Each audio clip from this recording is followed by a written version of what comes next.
Bonjour, alors aujourd'hui nous allons étudier les cycles de la matière ou cycles biogéochimiques que vous avez dû déjà voir en biologie. Rien ne se crée, tout se transforme. Cette célèbre formule du chimiste Lavoisier résume cette notion de cycle de la matière. Tout ce qui nous entoure, y compris nous-mêmes, est composé des mêmes atomes qui, depuis des milliards d'années, se combinent et se recombinent en molécules qui, successivement, passent du minéral au végétal, puis à l'animal, à l'humain, pour retourner au minéral, etc. Ce processus permet un recyclage naturel des déchets organiques, des excréments, des cadavres, pour les transformer en éléments minéraux directement assimilables par les organismes végétaux. Ces éléments minéraux, vous les connaissez, ils sont aussi appelés sels minéraux ou sels nutritifs. Donc en fait, quand vous mourrez et vous êtes enterré, votre corps se décompose, donc corps qui est composé d'éléments organiques. Il est recyclé par des bactéries en éléments minéraux. Ces éléments minéraux qui proviennent de votre corps sont absorbés par exemple par la salade, les arbres fruitiers, etc., dont les fruits ou les feuilles vont être mangés par des animaux ou par d'autres êtres humains, et le cycle va continuer. C'est pour ça qu'on parle de recyclage, qu'on parle de cycle. Par commodité, il est possible de distinguer plusieurs cycles. Le cycle général de la matière, le cycle du carbone, le cycle de l'azote, mais aussi celui du phosphore, etc. Le cycle général de la matière, donc. Vous avez un schéma, ici, qui est fait à la main. On va commencer par la photosynthèse, donc. L'énergie lumineuse qui vient du soleil arrive sur les algues rejettent de l'oxygène, absorbent du CO2. Ces algues sont consommées par les animaux herbivores. Algues et animaux rejettent des déchets, donc de la matière organique, ça va être ici des excréments et des cadavres, et ici les cadavres. Ces déchets sont décomposés par des bactéries. Les bactéries ensuite vont minéraliser ces déchets organiques, les transformer en matière minérale, qui ensuite sera assimilée par les algues, etc. Donc on a bien un cycle. Il ne faut pas oublier que dans la mer côtière, la zone côtière, on a en permanence ce qu'on avait appelé des apports telluriques, qui viennent par les rivières, les ruissellements, le long des plages, le long de toute la côte. Voilà pour le cycle général. Ensuite, le cycle du carbone. Il est responsable de la formation des immenses et épaisses couches de sédiments calcaires. Vous savez peut-être pas, mais il y a des sédiments calcaires qui font plusieurs kilomètres d'épaisseur, dans des zones gigantesques du monde, sur des surfaces équivalentes à plusieurs fois la France. Et ce processus de sédimentation calcaire a mis des centaines de millions d'années, voire même 1 ou 2 milliards d'années. Et on dit que depuis plus de 3 milliards d'années, c'est-à-dire l'époque où la photosynthèse serait apparue, entre guillemets, la photosynthèse a permis de pomper, puisque lors de la photosynthèse, il y a absorption du gaz carbonique et rejet d'oxygène, pomper et piéger d'immenses volumes de CO2. À l'époque, l'atmosphère était composée de 80% de gaz carbonique, et aujourd'hui, il n'y en aurait que 0,05%. Et ce volume de CO2 pompé dans l'atmosphère était ensuite vivifié sous la forme de phytoplancton et ensuite de zooplancton, et à leur mort, ce zooplancton et ce phytoplancton sédimentaient, et sous l'effet de transformations chimiques, de pression et de température, se sont transformés en sédiments calcaires, en pétrole, en charbon, etc. Sur Terre, le même processus s'est déroulé avec les plantes pour donner du charbon. Donc voilà ce cycle du carbone en milieu marin côtier.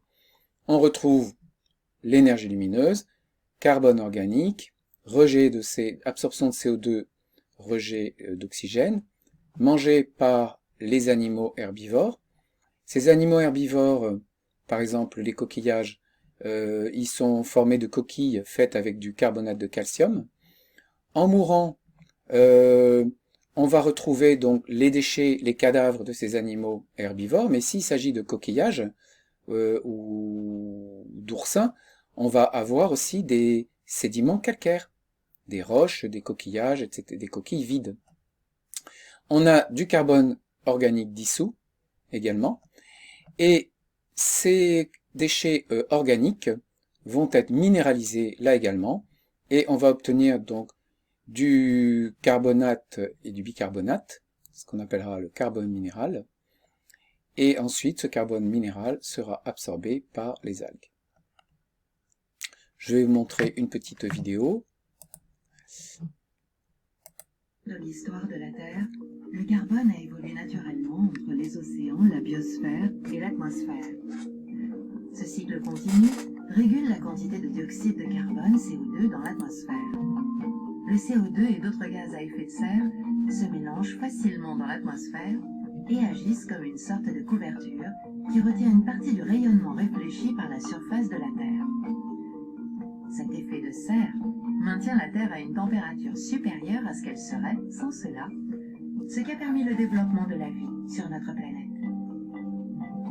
Depuis des centaines de milliers d'années, le cycle naturel du carbone est équilibré et la teneur de l'atmosphère en CO2 reste plus ou moins constante. Mais avec la révolution industrielle, l'être humain a commencé à exploiter et brûler d'énormes quantités de combustibles fossiles. Ce carbone, présent dans le sous-sol depuis longtemps, aurait mis des millions d'années à entrer dans l'atmosphère. D'un point de vue géologique, sa libération est très brutale. Conjuguée à la déforestation, elle bouleverse l'équilibre naturel du cycle du carbone. En 150 ans, la concentration atmosphérique de CO2 est passée de 270 à 400 parties par million.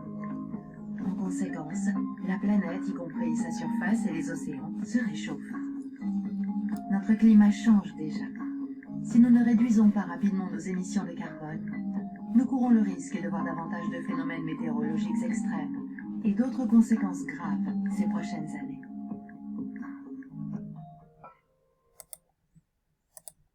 Voilà. Alors, maintenant que nous avons vu cycle général de la matière et cycle du carbone, nous allons passer au cycle de l'azote, qui est très important en aquaculture. Cycle de l'azote. Alors, les algues, évidemment, donc, représentent de l'azote organique, mangé par les animaux, azote organique. Et l'azote organique, souvent, la plupart du temps, c'est sous forme de protides. Il va y avoir, dans les déchets, également de l'excrétion azotée, qui va rejeter du NH4 et de l'urée. Les déchets, donc, formés de protides, comme on l'a dit. Il va y avoir ensuite la nitrification, qui va transformer l'ammoniac NH4, NH4OH en fait, en nitrite toxique, NO2-, et en nitrate non toxique, NO3-. C'est particulier au cycle de l'azote, cette nitrification. Ensuite, on obtient de l'azote minéral qui peut être absorbé par les végétaux. Ce cycle est très important en aquaculture, en aquariophilie, mais aussi en poissonnerie et en maraîchage. Cette connaissance permet de gérer des stocks d'animaux aquatiques vivants, en milieu fermé, bassin ou aquarium. Les mortalités observées parfois sont très souvent liées à la méconnaissance de ces cycles et auraient pu être évitées par quelques actions simples. Donc quand vous voyez des viviers en poissonnerie avec des animaux qui sont morts, bien souvent c'est que le filtre n'a pas été nettoyé, il y a eu une suraccumulation de matière organique, un manque d'oxygénation, et du coup la transformation d'azote organique en azote minéral, la nitrification, n'a pas pu se faire dans de bonnes conditions. Le point principal de ce cycle est la nitrification, processus qui transforme des matières organiques toxiques, ammoniac, ammoniaqueux, en matières minérales non toxiques, les nitrates. Laisser s'accumuler les matières organiques provoque l'empoisonnement des animaux et leur mort. Le bon fonctionnement de ce cycle dépend des bactéries nitrifiantes et de la quantité d'oxygène qui leur est fournie pour assurer la transformation. C'est pour ça qu'un bon bullage est indispensable. Ce bullage devra intervenir avant le filtre, pour la respiration des bactéries, puis ensuite après le filtre, parce que les bactéries auront consommé l'oxygène. Et il faudra apporter l'oxygène à l'eau filtrée. Les bactéries nitrifiantes se posent sur tout support, pas uniquement dans le filtre, elles se posent sur les pierres, le sable, les parois des bassins. Mais l'efficacité de leur action peut être très améliorée par l'utilisation de matériaux poreux, tels que des mousses, des pouzzolanes, qui ont la capacité d'accueillir un très grand nombre de bactéries dans un faible volume. Ces matériaux doivent régulièrement être nettoyés. Une quantité suffisante et un bon nettoyage de ces matériaux, associés à une oxygénation performante, permettent le bon fonctionnement de bassins ou d'aquariums. À présent, le cas de l'eutrophisation, appelée aussi malaïgue en Méditerranée. Donc je vous donne le nom parce que ça peut tomber dans un sujet d'examen, le mot malaïgue, donc il ne faut pas tomber non plus des nues vous demandez de quoi il s'agit. C'est un mot de patois.